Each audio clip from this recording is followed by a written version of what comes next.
Yeah, I'm happy to provide the information. I haven't got it to hand, but because we were given a grant of £5,000, that was our budget, so that's what we spent on the equipment. But it's a really good system, and through lockdowns and stuff, well, not lockdown, but when the hall opened, it was used a lot for Zoom meetings when people didn't want to come back into the hall yet. And for people, for example, there was an AGM where some people were on Zoom and some were in the hall. And because of the quality of the equipment, it could all be shown on the screen. So it worked really, really well using it like that for the community. And also some classes, some Keep Fit classes have now come back and some people are doing them at home and using Zoom, and other people are in the hall. So it's been very helpful to use it that way. It's been a huge benefit. And as I say, we're just starting to use it as a cinema. We're going to do the last night of the proms, and we're hoping to then do either monthly or bi-monthly cinema showings on it. That sounds fantastic, Annette, actually. With the last night of the proms, though, you'll need a PPL license, won't you? Because we do the PRS PPL, and we've got a television license and things, so we can do that. The only thing we've got to be careful of is that we don't advertise we're charging people to watch a television, because obviously we can't. But what we can do is ask for people to come to the hall to see it. But we can't say we're going to charge you X amount to come and watch television. I suppose you could ask for a contribution, a donation as they come in. Well, we're going to have a bar and things like that. So right. Yeah. I mean, £5,000. It sounds a lot of money, and we've got some other urgent things we need to do, like roofs and kitchens and redecorations and things, and it's prioritising everything, isn't it? But it just sounds just a lovely community thing to have. And to get more people interested in the village hall and using it, sort of thing. Yeah, and we during lockdown, the other thing that we could do, because family groups could use it because they were in their own bubble. Some family groups came and used it, and they used Zoom to see their family, so their family could see the children running around and playing and things like that. And they had a joint tea party where the grandparents were on the screen and the children were on the floor having a tea party and things. So we've been able to benefit the community because the grant came from the community. We've been able to benefit it quite a lot over the past year. That's brilliant. Yes. Well, I think I'm going to need to find some quotes and then apply for grants, because doing it the other way around is not going to work. So there's a good the independent cinema office have got lots of information, and I can send a link out. But they've got funding, places to get funding in the back of this information. So I shall make sure I send that out. Yeah. Anybody else have anything they wanted to ask? Yeah, it's Pat here. Can I just make a point? Yes. Certainly, if either you've got a relatively small hall and or limited budget, couldn't you just have a big TV and just plug your a DVD player or a PC in and show your video? Or if you got Wi-Fi, you could even do streaming. I mean, you can get an 88-inch, a massive big TV. Yeah, and it costs about 500 quid or whatever. Could I add to that? When we were looking at systems, we visited several churches, and that's how a lot of churches conduct their services now. They have these massive, well, normally two, one either side, big screens either side. So that's definitely a possibility. How do you get recommendations of the size screen you need per amount of people in the hall? I wonder. Because we were lucky we had someone in the TVs look much too big for living rooms that they're in, don't they? That's for sure. Yeah, we were lucky we had some people in the village who knew, and they went out and looked at the equipment and then they installed it. So to be fair, they did say the cost to install it was probably, it would have been, had we'd had to pay for it, would have been almost the same again. But because some local people did it themselves and did all the wiring, it obviously didn't cost us anything then. What size did you say your screen was, Annette? I honestly don't know. All I can say is it's huge. I honestly don't know, but I'm happy to share the specification when afterwards. I can send it through to you. Can I ask what sort of cost of the insurance would be for that, Annette? It just comes under our hall insurance. We have told the insurance company about it, but there was no extra charge for it. Can I just say that in terms of the size of the TV, there's obviously a limit to the size that you can buy. I've never heard of any more than 100. And it's unlikely that your room will be so small that the size would be too big. Do you see what I mean? Yeah. A small hall, an 88-inch or whatever 90-inch TV is going to be fine. Yeah. Might not be big enough. Yes. So you said that you had at Abingdon Town Council, you had a company to run. It's not really analogous because it's a big hall. It's a town council with money to spend, or money that we have to look after the Guildhall, and it's a commercial operation. The problems I was talking to you about are not our business problems, should we say, and they're not ones that you'll encounter in village halls, frankly. Okay. But I thought you were not, because somebody did mention earlier, could you get an organisation? I think there are organisations don't like get travelling screenings. I'm not going to be accused of libel. No. But I was just wondering what you don't need the possibility of getting a travelling film company. Has anybody heard of one? These are not a travelling. They've got a cinema elsewhere. They're not travelling. They are. No, they're in the building and they're leasing and what have you. Well, we've had. Yes, you wouldn't have that set up in a village hall, would you? No. Yeah, Sorry, Joanna. We've had flicks in the sticks around West Oxfordshire. I think they emanated out of Chipping Norton Theatre. Right. They came round all the small local village halls and put on film shows. And obviously it stopped with lockdown, but it was still going up until then.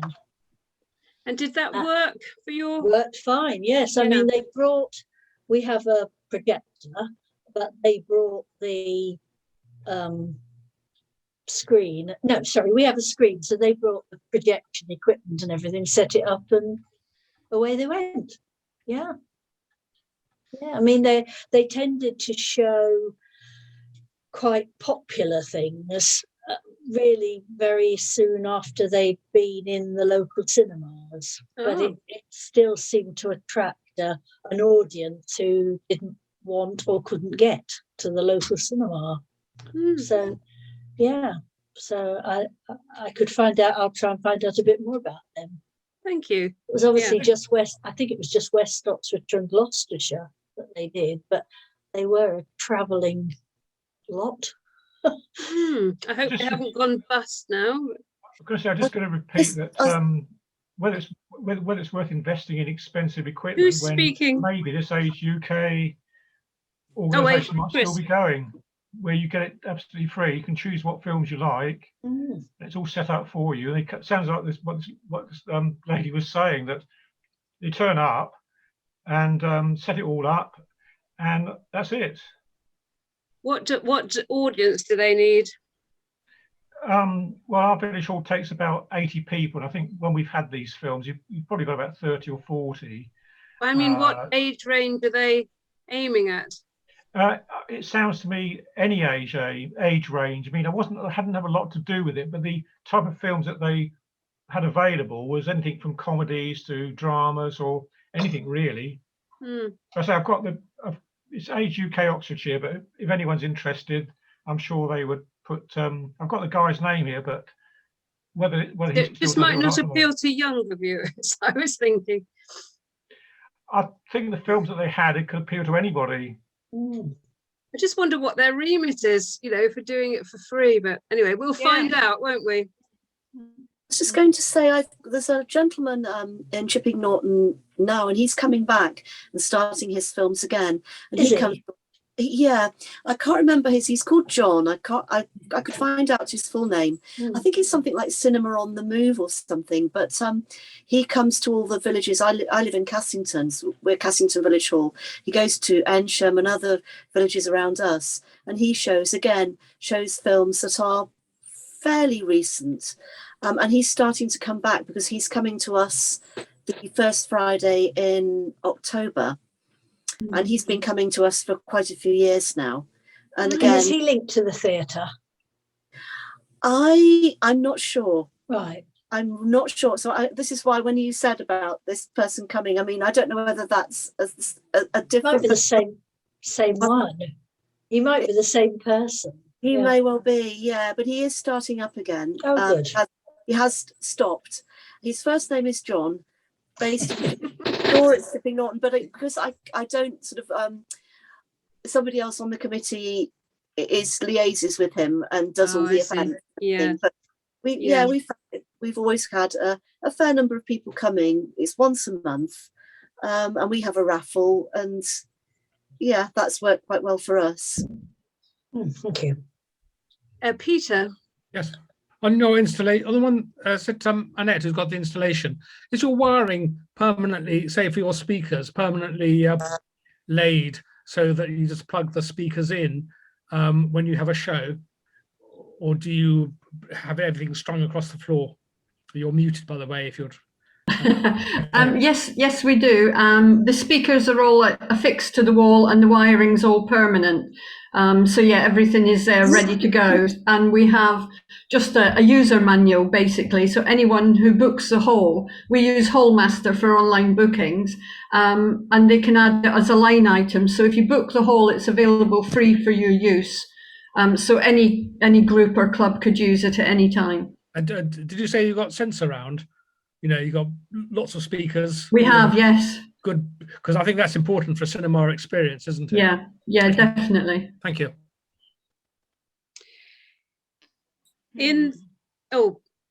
Yes, Jim? Yeah, in chat, I've put a link to a website called projectorpoint.co.uk, which is a commercial supplier. But in their advice bit, they've got a bit about choosing the right size screen for a size of room, which people might find helpful. And it distinguishes between sort of cinema type use and conventional presentations, PowerPoint type use. And also says a bit about the type of screen that you should have in terms of its reflectivity and things like that. So that's worth looking at. And I had a question about to Christine from Fringford. She talks about a screen being 4 meters wide. How big is the hall at Fringford? It's about 7 meters wide, so it's a fairly big. It's not a large village hall, but it is. I wanted a big screen, and I take out the point that somebody else mentioned earlier on about having a television, which is the cheapest option. But I feel that a television, they can sit at home and watch a television. You want something that will bring people out to watch a film on a big screen, which is what the cinema is about. Yeah. You know? Yes, I mean, in the Independent Cinema Office, the ICO guidance, it does talk about venues like pubs and things might have a big TV screen, but it's designed to be on in the background a bit more than not, if you see what I mean. Yeah. I think that people would say, that if you're only going to watch a big screen, a big television, then they wouldn't come, I don't think. I think you get a much better feeling of the film and the impact of the film if you've got a good screen. Yeah, that's the sort of thing. I thought, well, we've got to get people out of their houses to watch on a big screen, like a cinema, but they just walk up the road and it's there. Yeah. So when we started, it was quite good. And we've been going for some years now. We stopped it because of COVID, and I stopped it now because of my health. But it was really successful in Fleetwood. Do you think that other people will help you to set it up again? we've asked, but Yeah. we're not necessarily, well, our village hall committee is quite small, so and obviously we would only just be thinking about getting it open again now anyway, and so we just. And also the system isn't set up permanently, so it means you've got to set it up each time. We have wiring from the front to the back hidden in the walls, and that's fine, but it's the setting up the speakers and the projector. When we started, you know, about starting up, it cost us about £5,000, which we got from the Big Society? Yeah. Nursery? Pot, and we asked for 6,000, they gave us 5, so which was okay. So we started from that. Yes. So there's Annette, you've had your hand up for a while and you've been answering lots of questions. So That's okay. My question is, we're thinking of starting regular film shows, but to do it as a fundraising activity. And I wondered if anybody else had done that and if it was successful to actually raise funds using it, bearing in mind that there would be the cost of hiring the film. I think I will definitely look into this umbrella license, but you know, we at the moment we pay about £100 to £120 for a film to show. So we have to make a reasonable amount of money to cover that and actually make it a fundraising event. So I just wondered if anybody else had any experience in that. We all our stuff was for the village hall, so we didn't have to pay for it all because we're on the committee and it was run by the village hall, so that saved a bit of money. But we did start by paying a license of 120 quid each time or whatever it was, which, because we're a small hall, it was okay. You always covered our costs and a bit more, and it did raise a fair bit of money for the we charge £5 entry. Yeah, £2.50 for children's. But after that, we changed it to a club, which means you pay 120 quid or whatever it was for the year, but you can't actually charge admission. That's right. Yes.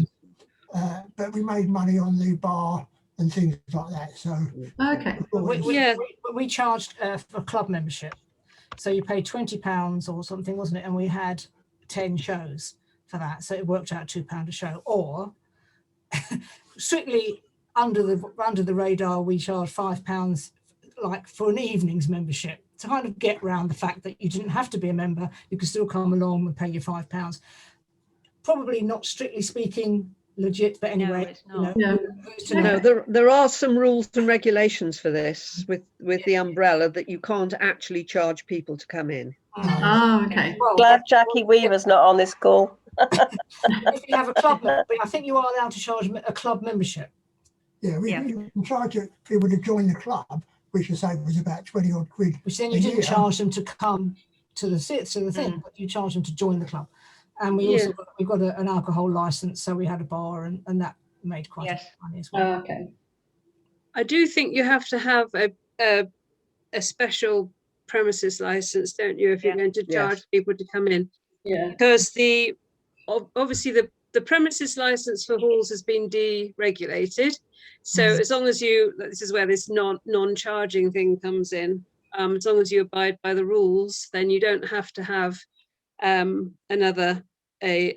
different premises license, but you've got to show the films between 8 AM and 11 PM, and then have under 500 people, and it's not for profit. Well, that's not difficult for halls, is it really? Because you know all about non-for-profit, and as long as obviously you can make a profit, but the money goes into future screenings. Yeah. I'm not sure where we got with raising money, but yes, a bar would raise the money. Yeah. Yes, it does recommend that if you need to raise money to cover your costs, you can do it through things like raffles, selling teas and coffees and that sort of thing. But actually charging an entrance charge under the lower category license is not allowed. If you want to make it a fundraiser, and this is mentioned in your 2 things that you sent me when I first raised this, your 2 information leaflets. If you want to make it into a fundraiser, then you're into a whole more elevated and costly section of licensing. And it says So you're making somewhere that I money read that from- you can accept donations, but you can't ask for them. I don't know Like how ask you- for them. No, no. So what else have we got? What we found ours very good for actually as well is say the schools are closed because of heating problems and things like that, you know, that often we can just say, right, you know, we'll run a film in the afternoon for families, just come along. So, you know, at the drop of a hat, if the village hall is free, then you know, you can just use it then. So that's been very useful in the past. I love hearing this. People using it for ad hoc films in their holiday. Yes. That's a real treat, isn't it? And then, Oh yes. and then Skyping, people seeing their relatives. I mean, it's all very, very good. Yeah. Janice, did you have anything to say about your? Yes, we've been doing a film club in Harwell for about 5 years, and we have a very nice new hall, thanks largely to Section 106 money from local builders. Gosh. And we've got a lovely screen and a projector, and we've even got tiered seating.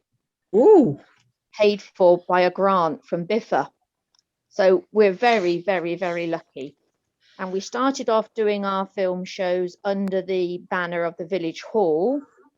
We tried to make it pay its way, but the village hall was there as a sort of backup for us. If we didn't make enough on a film, they would, you know, underwrite it. And after about a year, we decided to go solo. So we're not under the village hall banner anymore. We're the film club. We've got our own bank account and our own little committee. And we charge £5 for adults, £3 for children, with a maximum of £15 per family. Normally show one film a month. We have a bar as well, and we find that with all the costs involved, that we have to have at least 25 people coming to cover our costs. So I can't see that we would ever be able to use it as a fundraising activity ourselves, but we do have to pay for the hall. We have to pay for the film. We have a Blu-ray player, so it's all done on Blu-ray. So we buy our Blu-ray, and then of course there's the licensing. And we also have public liability insurance of our own as well. So quite a few expenses. Oh, yes. Yeah, but we do manage to cover our costs. Can you clarify the license? I can't, because I'm not the main person who does the license, and although I know a fair bit, I don't know everything. So no, I can't clarify the license. No, but I know we have to pay for every film we show. Do you have, I mean, how do you choose what films you, I'm sort of interested in whether you choose a sort of a film company and then you stick with what they offer, or whether you diversify and then you have to do the research and find out, you know, who made that film and then get the license from them. Do you know if you do a lot of that, or? No, we stick with what we're offered. Okay. Under whatever license it is we've got, which I'm afraid I can't tell you. We look at the very latest that come out. We then offer them each month when people come. On the table, we have a little write-up of each film, and we ask people to tick which one they'd like to see next. And the majority, we go with a majority then. We don't charge, we call it a film club, but there's no fee to be in our film club. You just pay to come on the monthly basis. As I say, we do have to pay for the village hall, so we chose the cheapest night, which was available, which happens to be a Friday, which is quite convenient. But in our hall, there's no regular booking on a Friday, and it's only used now and again for parties. So it was the best night for us. We haven't had any since COVID, so we haven't had anything for 18 months, but we're hoping to start up again in September. We couldn't function without the bar. We do need the bar proceeds to make it break even. But as I say, we could never make a profit on it. No question of that. No, I wouldn't ever see it as a fundraiser unless your village hall is prepared to give you the evening for free with no charge. Then you could probably do it as a fundraiser. How many of you are needed to run this? There's 3 of us on the committee, and we can run it with 3. One person behind the bar, one person on the door. Then there's just one person spare. Floating. Well, yeah, floating, you know, making sure everyone's seated okay and starting the film off inside. So at least you don't have to get the seats in and out, do you? The seats are already there. Well, you do have to get them in and out actually, but it's ever so easy. You know, you just press a button and zzz, it goes back into the wall flat. Making everyone sick. Wow. Cool, we really could do with very- that. Yeah. Well, we're very, very lucky. It's only because we had a super duper brand new hall and somebody was very inspired to make it the best it could be and worked hard on grants for it and managed to get this grant from BIFA to pay for retractable seating. And it's a huge asset to us. Fantastic for watching films. It's brilliant. I can't wait to start up again, actually. We've missed it. Yeah, sounds great. I think you had lots of performing things there as well, didn't you? And that's we've had lots of performing things in the why past. there was a big drive to get this lovely setup. Yeah. Yes, a lot of theatre work is done in Harwell by ourselves in pantomimes and also by travelling theatre companies coming in, working with the Vale, with travelling theatre companies. We've done a lot of that in the past. Brilliant. Travelling theatre companies are just fantastic. The quality of the travelling theatre companies is amazing. But having said that, for films and for travelling theatre, it is not easy to get bums on seats. No. Have you ever had to cancel if you've got under 25 people? Not a film show, no. No. We had to give up the theatre at one point because we couldn't get enough people to pay the minimum that was required. And that was very sad because the travelling theatre was such quality, really, really good quality. That was quite a few years ago now. But we can do that again now when it starts up. Yeah, definitely. I should imagine it's, you know, it's in the ACRE leaflet, it says, you know, have a questionnaire before you invest in anything, and to get the community's buy-in. I don't know if anybody here has been involved in setting up, and if you did all that, but of course it's a bit like a community shop, isn't it? You want people to really be shopping there and stay local. Yes. Yeah. And really get their buy-in before you start, and I don't know how easy that is. So I think if it happened in my community, I'd certainly be keen on supporting a film night, because as somebody else said, it's very sociable, isn't it? It's a very, very unusual setup.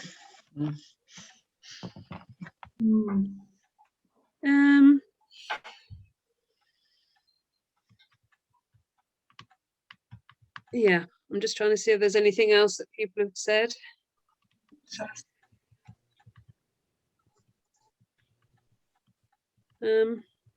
I've got quite a few offers of people who couldn't come tonight, who don't mind me giving out their emails if there are other questions that people haven't had answered.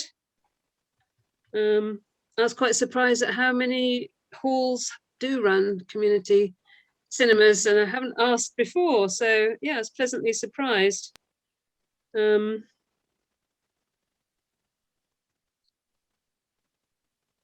Let Let me see.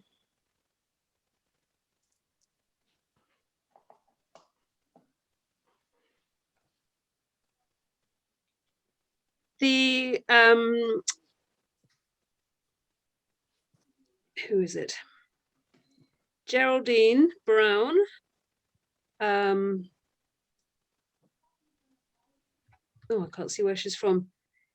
She says they've got a public video screening license, which is needed to show movies in the village hall. And she said it's about £50 a year, which sounds very cheap. Be worth looking that one up to see what that one's about. And also there's a useful contact, which I'll put in the chat before I finish and I send it out, is Jordana at the Performing Rights Society, PRS. And there's an email for her, so I can send that one out as well.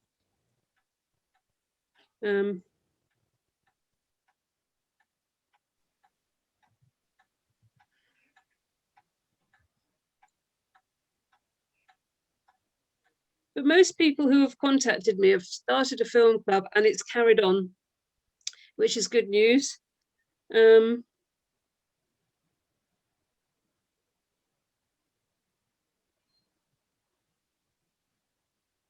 Yeah, I'm just trying to see if I've got anything else. I can certainly, you've probably seen the ACRE leaflets on providing services in halls. But I can certainly make it available, and because there's quite a few useful links in the back of there. So what else do people who are thinking of setting up, is there anything else you would like me to research, or haven't you got that far? Yeah.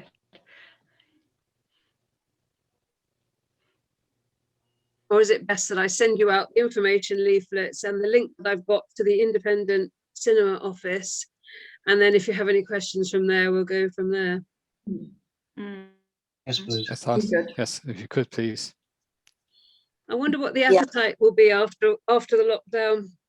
I mean, I sense that some more information about equipment might be helpful. Yeah. Yes, yes, please. Yes. Yeah. Yeah. I think that when you ask for people, you get in various companies, they will come and they will talk to you about what they feel you need within the hall to get the best production possible. So, you have to be, you have to choose really between two or three companies that come and do it like that and trust in them really. Yes. I think that's okay if you're coming into with no equipment at all, but if you've already got some audio equipment in the building, I think you don't want a company that says you've got to rip it all out and start again. So no, we didn't find anybody like that. We found everybody who was there really trying to help us to get the best, and they'd say, well, you need this to go with this and this. So it was a mix and match of different companies that were in different equipment that was involved that they did for us. So I found, we found that very helpful because, you get an expert in to help you, don't you? And then you don't make your own mind up really. You go along with what they.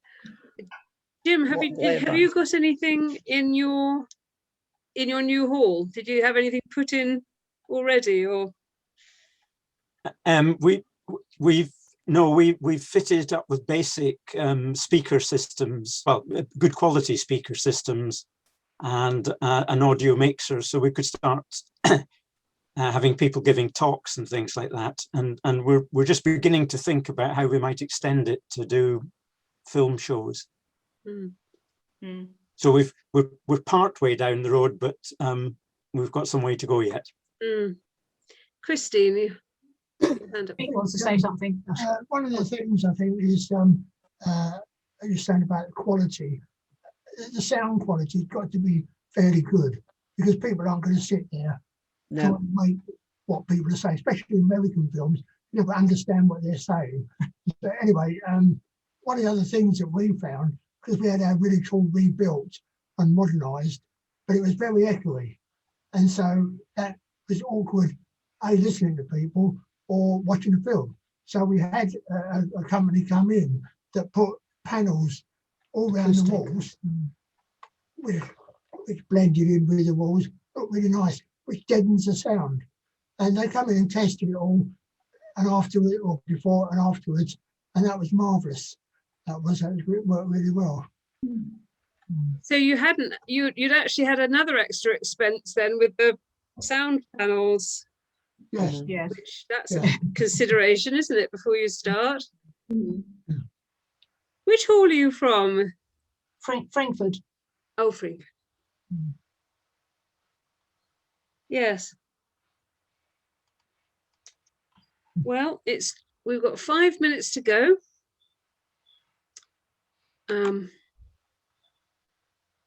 Sorry, just writing something down.